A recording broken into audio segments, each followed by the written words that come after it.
Bismillahirrahmanirrahim. Assalamu alaikum dear students of class 9th. It's a biology class and we are studying our second chapter, which is structural organization of life.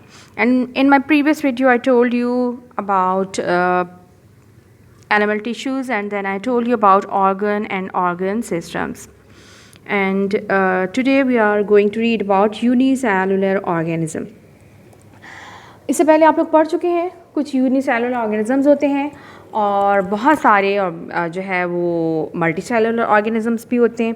अब जो हमने organ और organ system का पढ़ा था, जैसा कि मैंने आपको बताया था कि सेल से टिश्यूज़ बनते हैं, टिश्यू से ऑर्गन्स और ऑर्गन से फिर ऑर्गन सिस्टम, और ऑर्गन सिस्टम मिला के पूरा एक ऑर्गेनिज्म बनाते हैं। पूरा एक स्पीशी का कोई एक particular organism, like a single human being, like a single bird, इसे हम ऑर्गेनिज्म कहते हैं। तो अब ये जो मल्टी सेलुलर ऑर्गेनिजम्स होते हैं, ये तो जैसा कि मैंने आपको एक एग्जांपल दी थी रेस्पिरेशन की, रेस्पिरेटरी सिस्टम की। तो इनके पास हर काम करने के लिए पूरा एक सिस्टम होता है, ऑर्गन सिस्टम होता है, जिसमें different organs, different tissues connect होके जो है पूरा एक वर्क परफॉर्म कर रहे होते हैं।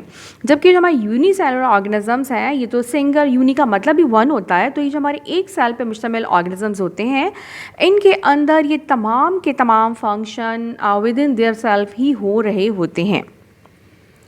इनके अंदर जो रेस्पिरेशन है, from growth to reproduction, respiration, excretion, all the vital activities are held within the cell body, because होते ही सिंगल यूनिसेलुलर है। तो ऑब्वियसली अगर इनमें से कोई एक काम भी उनके पास नहीं हो रहा है, अगर रिप्रोडक्शन नहीं हो रही है, they can not reproduce, if they do not need any kind of food, if they do not excrete or respire, or if they do not move, they won't be declared living organism. क्योंकि हमने living organism की जो characteristics पढ़े हैं, उसमें पता है ये तमाम जो है वो फीचर्स जो है वो होते हैं, उनमें पाए जाते हैं। तो अब यूनिसेलुलर ऑर्गेनिज्म जो होते हैं, इनके अंदर ये तमाम के तमाम जो फंक्शन हैं वो एक ही उसके अंदर पाए जाते हैं।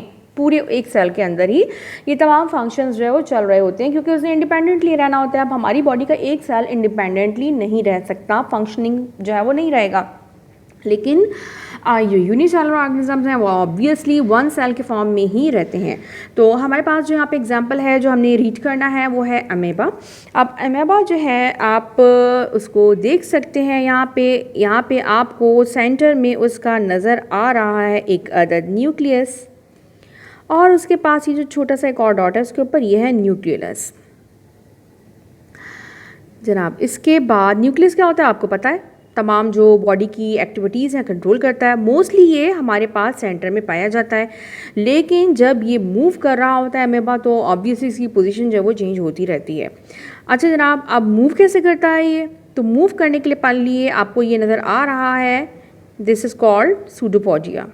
ये जो तमाम है इसके, ये सूडोपोडिया कहलाते हैं। वर्ड सूडो का मतलब होता है फॉल्स, और पोडिया यूज फॉर फीट। तो ये क्या है? ये फॉल्स फीट हैं, क्योंकि ये जो इसका स्ट्रक्चर है ये परमानेंट नहीं है, ये टाइम टू टाइम चेंज होता रहता है। टाइम टू टाइम सम्राट व्हेन इट इज़ मूविंग। तो जब अमेबा जो है मूव कर रहा होता है तो इसका स्ट्रक्चर जो चेंज हो रहा होता है, यानी इसका अपना कोई पर्टिकुलर फंक्शन स्ट्रक्चर नहीं है। जैसे मोस्टली तमाम मल्टी सेलुलर ऑर्गेनिजम्स का अपना ज़ाहिर अपना एक ख़ास एक अपना स्ट्रक्चर होता है, अपनी एक शेप होती है, इसकी ऐसा कोई शेप नहीं है। जब इसको मूव करना होता है तो इसकी बॉडी में ये फॉल्स जो फीट हैं वो इलोंगेटेड जो है प्रोजेक्शंस के फॉर्म में निकल आते हैं। ये जो साइटोप्लाज्म है, प्रोटोप्लाज्म, पूरा इसको पुश करके एक तरफ को, यानी डिफरेंट डायरेक्शन में इसको पुश करके जिस तरफ उसको बढ़ना होता है ऑब्वियसली ये उस तरफ जो है ये निकलते हैं। और फिर उसके बाद जो है वो ट्रांसफ़र, जो पूरा साइटोप्लाज्म है, जो पूरा इसका जो पूरा सब कुछ है वो उधर ही ट्रांसफ़र हो जाता है, और ये आगे शेप जाके इसकी फिर दोबारा से जो है वो ऑलमोस्ट राउंड के करीब हो जाती है। फिर दोबारा इसने मज़ीद जो प्रोजेक्शन निकालनी है आगे, तो इस तरह से जो है ये आगे बढ़ता रहता है।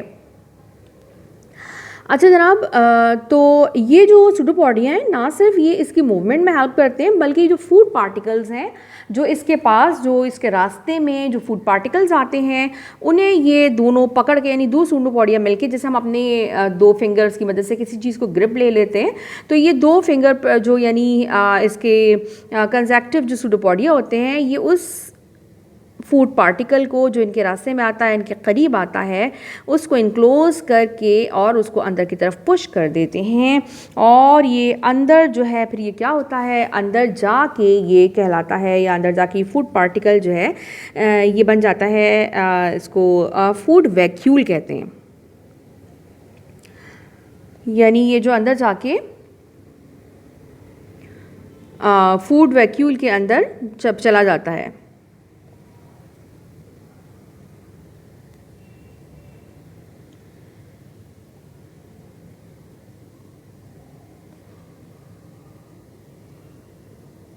अच्छा जनाब, तो ये जो हमारे पास नज़र आ रहे हैं डिफरेंट इसके फूड वैक्यूल्स हैं, ये इसके डिफरेंट फूड वैक्यूल्स हैं, यानी जो डिफरेंट पार्टिकल्स हैं उनसे मिलके जो है ये फूड वैक्यूल्स बन जाते हैं। और यहाँ पे जाहिर है कि एक बॉडी जाहिर चाहिए होती है और एक को जहाँ पे फूड उसने अपना कंटेन करना होता है। ठीक है, इसके बाद ये है हमारे पास इसका कॉन्ट्रैक्टाइल वैक्यूल। कॉन्ट्रैक्टाइल वैक्यूल का क्या काम होता है? कॉन्ट्रैक्टाइल वैक्यूल में भी हमने पढ़ा था एक सैप होता है, उसका अपना सैप होता है। इसमें इसका फंक्शन यहाँ पे क्या होता है, जो एक्स्ट्रा वाटर है विद इन द बॉडी उसको जो है ये अपने अंदर जमा करता है और उसको इसका काम एक्सक्रीट करना होता है। यानी ये जो वैक्यूल है ये एक्स्ट्रा जो वाटर है बॉडी का ये अपने अंदर जमा कर लेता है, ताकि वो सेल के अंदर रह के उसकी फंक्शंस में उसको जो है वो प्रॉब्लम्स क्रिएट ना करे। अच्छा जनाब, तो ये सूडोपोडिया हो गया, contractile vacuole, food vacuole and nucleus भी हो गया। अच्छा जनाब, इसके बाद प्रोटोप्लाज्म या साइटोप्लाज्म में आपको पता है कि हमारी जो सेल मेम्ब्रेन के अंदर जो पूरी जो फ्लूइड और ये सब न्यूक्लियस इस सब को मिला के, साइटोप्लाज्म और न्यूक्लियस को मिला के हम प्रोटोप्लाज्म कहते हैं। और इसका जो प्रोटोप्लाज्म है वो आप देख सकते हैं दो डिस्टिंक्ट जो है वो पोर्शंस में आपको नज़र आएगा। आउटर जो है बिल्कुल सेल मेम्ब्रेन के साथ आपको क्लियर सी स्पेस नज़र आ रही है, ये इसका एक्टोप्लाज्म है। और इसके बाद जो पूरा अंदर बाकी सारा है ये एंडोप्लाज्म है। एक्टोप्लाज्म जो है बिल्कुल क्लियर होता है, जबकि ये जो एंडोप्लाज्म होता है ये ग्रैन्युलर होता है। और इसके अंदर जो है तमाम जो ऑर्गेनल्स होते हैं इसके, वो तमाम के तमाम इसी में पाए जाते हैं। ये ग्रैन्युलर होता है और ये ट्रांसल्यूसेंट होता है, जबकि बाहर का आपको बिल्कुल क्लियर नज़र आ रहा है, उसमें कुछ भी मौजूद नहीं है, बिल्कुल क्लियर है वो। अच्छा जनाब, इसके में हमने इसके फूड वैक्यूल्स भी देख लिया, कॉन्ट्रैक्टाइल वैक्यूल और सब कुछ हो गया। अब क्या रह गया, वाटर ग्लोब्यूल्स। ये जो है ये छोटे छोटे जो ड्रॉपलेट्स आपको नज़र आ रहे हैं ये इसके वाटर ग्लोब्यूल्स हैं। एनीवे इतनी डिटेल्स जो है वो आपकी बुक में नहीं है। सेल मेम्ब्रेन और ये पूरा का पूरा हमारा जो है, और जाहिर है कि ये भी हमारा एक यूकैरियोटिक है, तो इसकी जो रिप्रोडक्शन होती होगी वो यकीनन उसी तरह से होती है जैसे सिंपल हमारा जो माइटोसिस है। अगर वो इसमें अकर होगा तो क्या होगा, ज़ाहिर है इसके नतीजे में जो है यूनिसेलुलर, तो हमारे दो सेल यानी कि दो नए एमाबा जो है वो रिप्रोड्यूस होके दो नए एमाबा जो है वो पैदा हो जाएंगे। अच्छा जनाब, तो ये तो हमारा आज का टॉपिक था यूनिसेलुलर ऑर्गेनिजम्स के बारे में। इसकी बाकी डिटेल्स जो है, जो इसके बाकी वाइटल फंक्शंस हैं, और या इसका नेक्स्ट इंशाल्लाह हमारा होगा मल्टी सेलुलर ऑर्गेनिजम्स के बारे में। और मल्टी सेलुलर ऑर्गेनिजम्स में हमारे पास जो आपकी बुक में एग्जांपल्स हैं वो ब्रासिका कैम्पेस्ट्रस, जिसको हम कहते हैं कॉमन जो हमारा सरसों का पौधा होता है, मस्टर्ड। और उसके बाद एनिमल्स में हमारे पास फ्रॉग है, जो इंशाल्लाह नेक्स्ट वीडियो हमारी होगी about brassica, structure of brassica. Till then अल्लाह हाफिज़।